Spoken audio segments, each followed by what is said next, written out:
ួរជីវ៉ាថ្ងៃនេះរៀបរាប់ប្រយោជន៍សង្ហាឬទេចាប់ពូឬបងថ្ងៃនេះនួនឡងប្រពន្ធបងសាជាងគេញញឹមក៏ស្រង់សម្រងក៏បានកល្យានបានមកក៏ភ្លេងថ្ងៃគេទឹកខ្មុំចង់សួរមានមុំយកបត់ប្រមាណមានមេបងមិននិយាយលេងទេមិនអូនធ្វើមុំអញ្ចឹងបងជាសសគ្រួសារធ្វើឲ្យស្នេហាមានលំនឹងបងចង់មានបទហេតុអ្វីឬអូនធ្វើមុំខឹង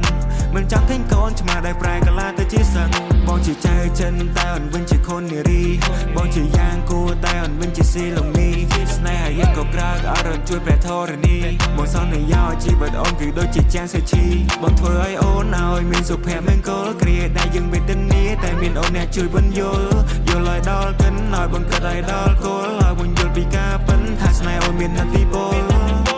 អូមិនស្នេហាស្នេហ៍បងអូមិនស្នេហាតែវ៉ាដាចងក្រអូមិនស្នេហាស្នេហ៍ស្នងអរគុណស្នេហាដែលស្រឡាញ់រុងបង